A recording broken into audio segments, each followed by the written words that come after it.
Morning, my friends. This is Buddha's meditation manual. I am Lama Jigme Gyatso. Welcome to the Buddha Joy Meditation School.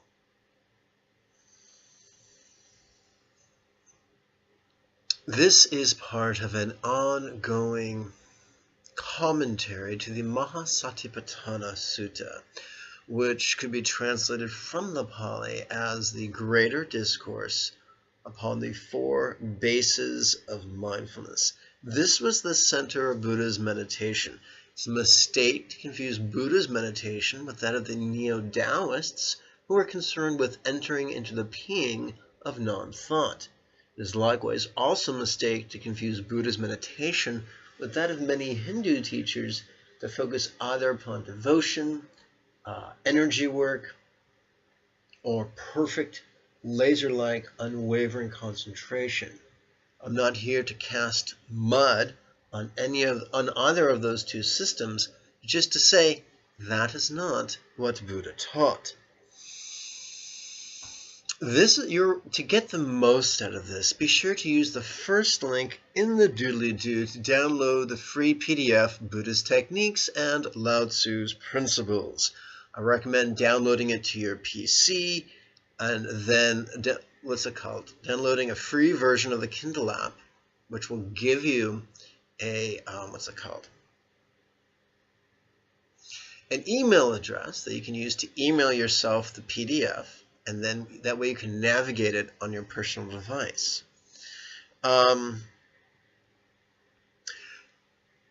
Everything I do is free. It's simply by donation, even if that donation, is a big old goose egg.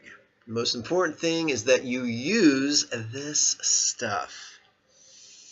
But do bear in mind, I update the PDF between 3 to 7 times a week, so it behooves you to download the latest version. It's all free. Can't go wrong with that. We are still, by way of context, on the first base of mindfulness, the body. Although arguably we are starting now, we are on the cusp of the last set of 18 contemplations. Now, these are indeed grisly and macabre. It's as if there was Buddha had been spending time with Vincent Price, Edgar Allan Poe, Tim Burton, and the entire Addams family. Just as the compositional contemplations gave us an inferential experience of interdependence, likewise, this rather macabre exploration of the 9 stages of a corpse's decomposition will give us a rather visceral experience of impermanence. And that is part of Buddha's magic, that he never relied upon dogma. You will believe, and what I teach you to believe, we have ways to make you believe, and they are not pleasant ways. I assure you, not Buddha's technique.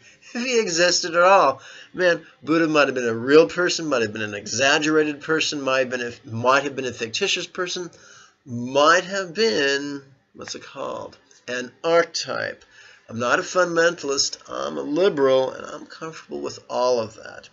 The majority of sutras attributed to Buddha, personally, I think they're hogwash. Majority of techniques attributed to Buddha, crap.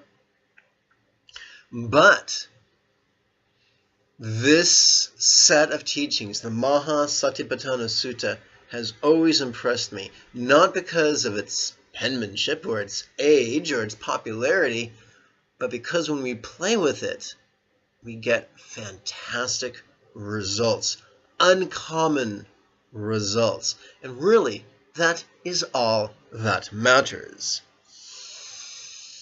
So yes, this is going to be an ookie-kookie, creepy set of 9 contemplations. I intend to explore it in this video and the 4 videos that follow it for a total of 5. And yes, watching Beetlejuice or Nightmare Before Christmas or Corpse Bride might be an excellent way to prepare yourself for this. Oh, heck, maybe even re-watching the Addams Family movie would be a good thing to do. Having said that, let's jump right in. Please join me in your text on page 40. Now, if this is your first time watching my talking head, in the PDF that you hopefully have downloaded, there are all these links. These links take you to videos on YouTube that explain the, what's it called? The Satipatthana Sutta. Started on page 1, and I'm working my way all the way towards the end, if everything goes according to plan.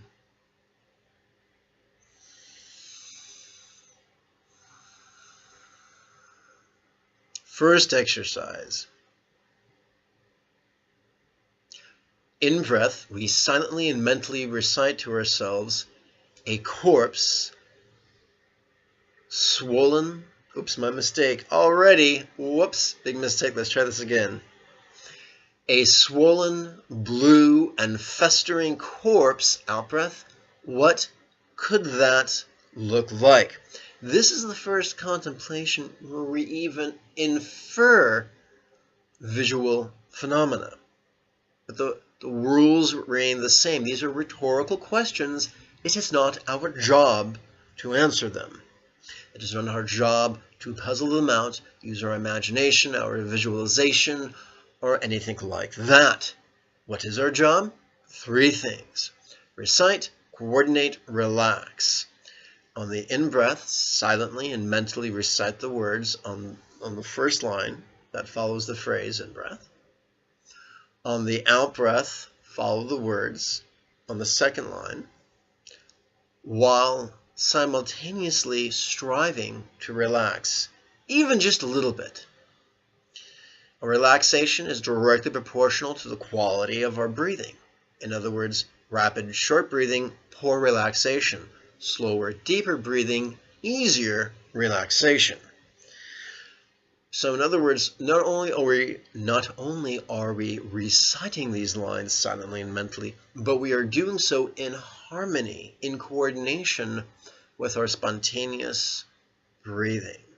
We do not jump in and take this exercise as our first meditation.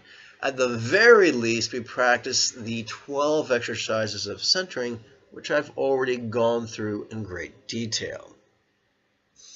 Ideally, we would perform this after doing all the other contemplations of the body set of mindfulness exercises. And what's fun is you'll notice the word, instead of rotting, the word festering is used. And I like that because it's a wonderful little homage to Uncle Fester of the Addams Family. So, together, folks, let's meditate. A swollen, blue, and festering corpse. What could that look like?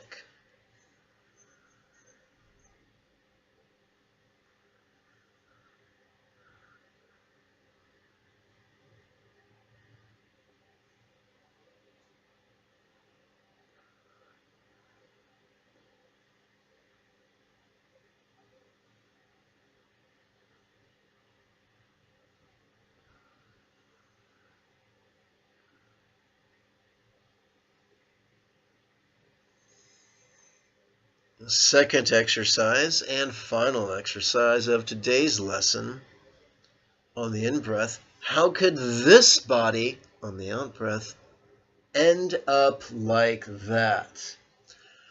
Aren't we like kids running around, la la la la la, I will never die, I will never age, I will always look this beautiful. Behold the beauty. That was my beauty face, by the way. So,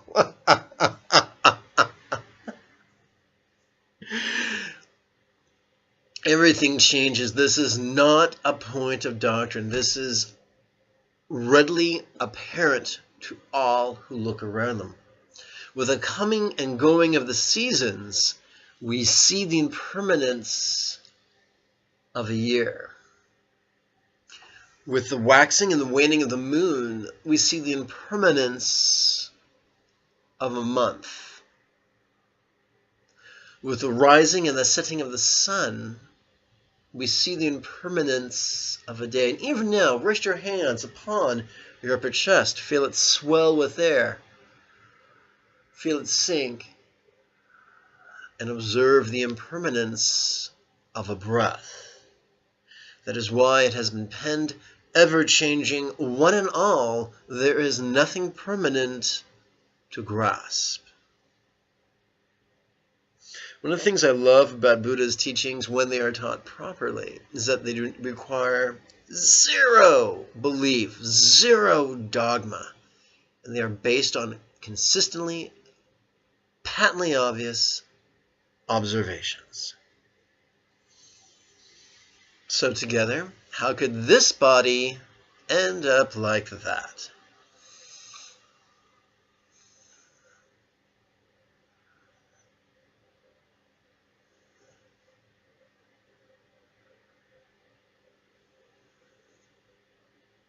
My late stepfather, I've had several of them, my first stepfather, insisted that all humans are selfish, and that therefore that the ultimate definition, or the most essential definition of comedy is watching an old lady slip and fall on a banana peel, whereas the most essential definition of tragedy was me slipping and falling on a banana peel. I do not suspect that my late stepfather harbored any hatred of old ladies. He was simply trying to make a point. Many would-be contemplative students make the mistake of depersonalizing the teachings and conceptualizing the teachings as if they were wannabe erudite scholars. Sorry, that ain't right. The most effective way of being transformed by the teachings is to personalize them. Therefore, we do not wish to consider the inevitability of death and decay in a cold, sanitary, sterile way, but in a very deeply personal way. And so bouncing back and forth as if we were playing ping pong between the nastiness of the stages that a corpse would go through in its putrefaction process, with the inevitable, or at least potential fate of this body, thus inferring the inevitability of its demise, can really strike home. Now, many people don't like this. I've had people just take umbrage and get all harumphy about that. Well, I don't have the cleverness to make this shit up. This is the ancient teachings that have been attributed to those mysteriously smiling statues of the Buddha. This is a unique factor. But if we think about it, virtually every spiritual system refers to death. Why is that? Because it is a common denominator. What child has ever owned a pet that hasn't perished? The older I get, I'm approaching 50, less than 6 months away. Well, I think I'm almost 6 months away. Depends what the day's date is. But the point is, about a decade ago, an aging friend of mine pulled me aside and said, we're going to a party and more people are going to be younger than you than older than you. Well, that was 10 years ago. Now, my peers are getting older and older and beginning to die, beginning to perish. Not necessarily through misadventure, just through old age and bad dietary choices.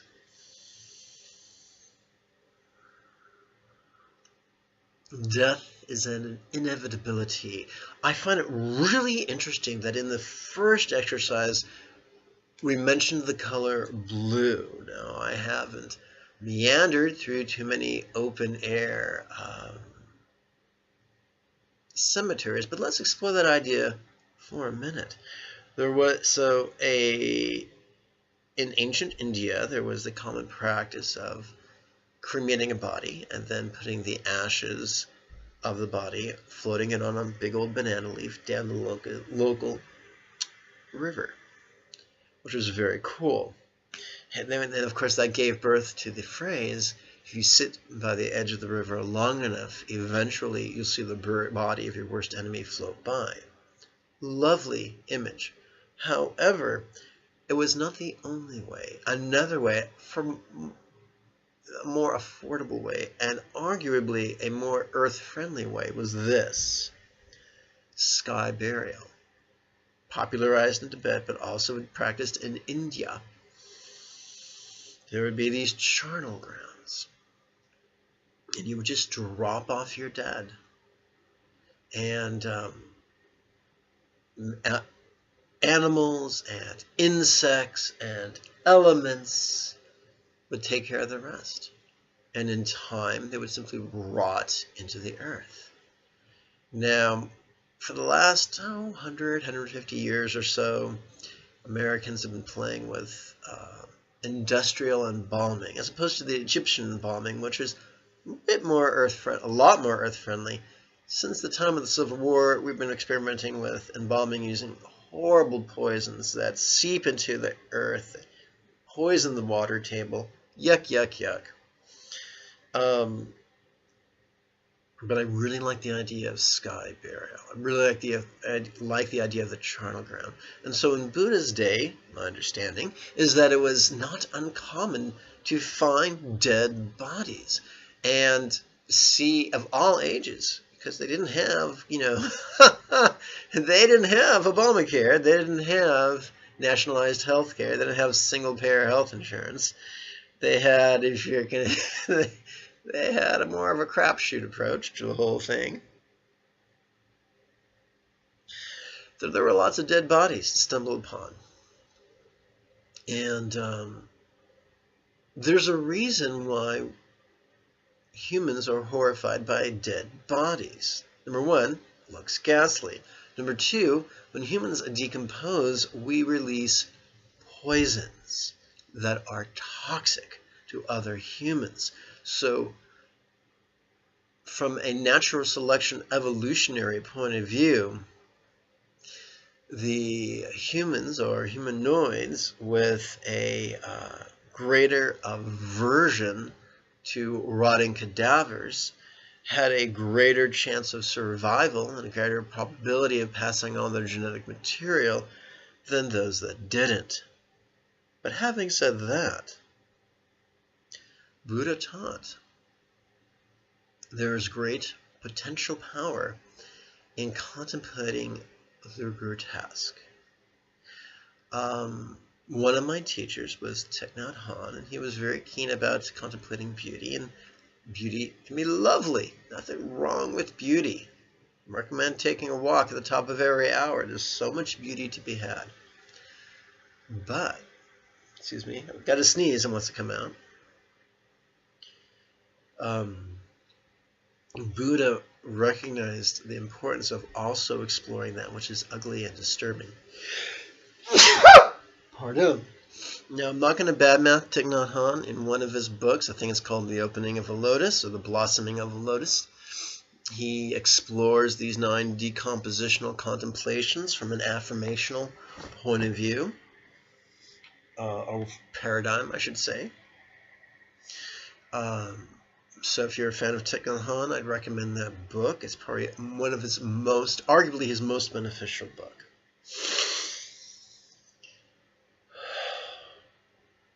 Personally, and with great respect to him, I don't agree with his modality. I feel that it is not in 100% harmony with the way the body works.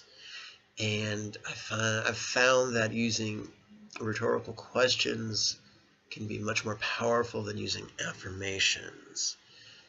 That's based on my experience and on my path. Many people agree with me, and many people disagree with me. What are you going to do? So anyway, we've learned the 2 exercises. A swollen, blue, and festering corpse. What could that look like?